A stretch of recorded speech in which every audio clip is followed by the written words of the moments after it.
Hello everyone, आप सभी का स्वागत है मेरे यूट्यूब चैनल पर। और आज हम पढ़ने वाले हैं रॉबर्ट ब्राउनिंग की पोएम द पैट्रियट के क्वेश्चन आंसर्स हम समझेंगे।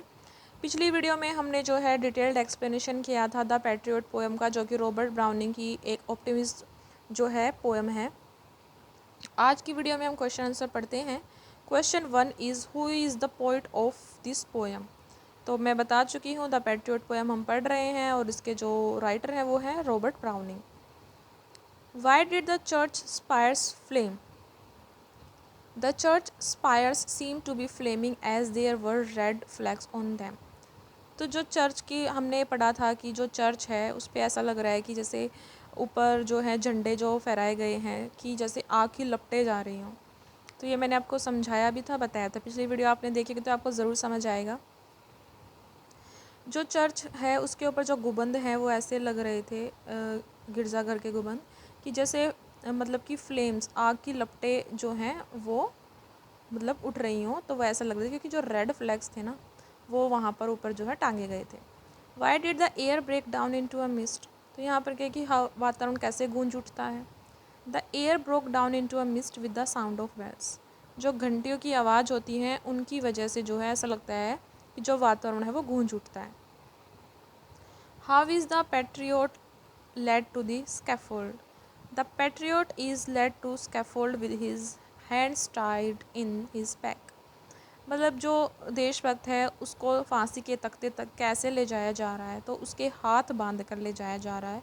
एक बात और यहाँ मैं ऐड ऑन कर देती हूँ कि सिर्फ हाथ बांध कर ही ले जाया गया था, पत्थर फेंके जा रहे थे साथ में उस पर। Who is the speaker in this poem. इस पोएम में कौन स्पीकर है? तो इस पोएम में पैट्रियट ही स्पीकर है क्योंकि ये एक ड्रामेटिक मोनोलॉग है। ठीक है। What memory of past comes to Patriot's mind? He remembers that 1 year ago, he was warmly welcomed by the same people. तो जो मेमोरी है वो क्या याद आती है पैट्रियट के माइंड में? वह सोचता है कि जब 1 साल पहले वह आया था तो कैसे फूलों से उसका स्वागत किया गया था और आज कैसे लोग उसका उसका अपमान कर रहे हैं, और ये वही लोग हैं। Why the house roof seemed to shake? तो क्वेश्चन ये पूछा गया है कि छत जो है वो हिलती हुई कांपती हुई क्यों नज़र आ रही थी। There were so many people on the roofs that these roofs seem to be shake. जब सम्मान किया जा रहा था पैट्रियट का तो लोग जो है बहुत ज़्यादा जोश में थे, छतों पर चढ़े हुए थे, चिल्ला रहे थे, और इस वजह से ऐसे लग रहा था जैसे जो छत हैं वो कांप रही हो या हिल रही हो। Question 8, what kind of welcome was the patriot given 1 year ago? The path of the patriot was covered with roses mixed with myrtles. तो ये पूछा गया है कि 1 साल पहले जो है पैट्रियट का कैसे स्वागत किया गया था। तो पैट्रियट का स्वागत किया गया था बहुत सारे रोजेज़ जो हैं हीना के फूलों के साथ मिक्स कर कर, उसका जो सारा रास्ता है उस पर फूल बिखेरे गए थे। Why did the old walls rock. तो जो पुरानी दीवारें हैं वो क्यों जो हैं काँप रही थी, हिल रही थी। The old walls rocked because there were too many people on them. क्योंकि बहुत ज़्यादा लोग उन पर चढ़े हुए थे। What were the people prepare to do for the patriot. जो मतलब जनता थी, लोग थे, वो पैट्रियट के लिए क्या तक करने को तैयार थे। People were prepare to bring even the sun for him. मतलब जो उस टाइम जो लोग थे वो इतने ज़्यादा खुश थे देशभक्त से, इतने ज़्यादा जोश में थे उसके स्वागत में कि उन्हें अगर सूरज लाने को भी कह दिया जाता तो वो ले आते। Question number 11, what does the patriot mean when he says that he lived at the sun. He means to say that he try to do even impossible things for this people. तो यहाँ पर पूछा गया है, ये phrase दिया गया है levied at the sun.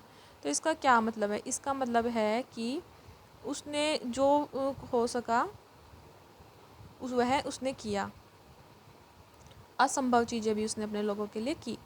Question 12, why are there only a palisade few at the windows. कि अब जो है विंडो पर सिर्फ जो है बूढ़े बेजान लोग ही क्यों हैं। It is because most of the people have assembled in the shambles gate. ऐसा इसलिए है क्योंकि जो बहुत सारे लोग पहले छतों पर चढ़कर उसका स्वागत कर रहे थे, अब वो जो है फांसी के तख्ते के पास हैं और सब ये सोच रहे हैं कि वो आगे बैठे ताकि नज़ारा ज़्यादा अच्छे से दिखे। Question number 13, why is the patriot's forehead bleeding, जो पैट्रियोट है उसका जो माथा है वो उस पर खून क्यों आ रहा है। His forehead is bleeding because people are throwing stones at him, क्योंकि जो लोग हैं उसकी तरफ पत्थर फेंक रहे हैं। What is the patriot's mood at the end of the poem, तो जो पोएम के अंत में पैट्रियोट का जो है मूड कैसा हो जाता है। At the end of the poem the patriot's mood is that of reconciliation and optimism, तो बहुत आशावादी है और वह सोचता है कि लोगों ने उसे अवार्ड नहीं दिया, अब भगवान उसे देंगे, और अगर लोग दे देते तो भगवान नहीं देते, ऐसा सोचकर जो वह है अपने आप को सांत्वना भी दे रहा है और आशा भी अपनी प्रकट कर रहा है। तो इस तरह से हमने इस पोएम के क्वेश्चन आंसर्स के पिछली वीडियो में डिटेल्ड एक्सप्लेनेशन किया था। नेक्स्ट वीडियो जो होगी वो होगी come up from the fields father, जो कि वोल्ट विटमैन ने लिखी है। ठीक है, वोल्ट विटमैन की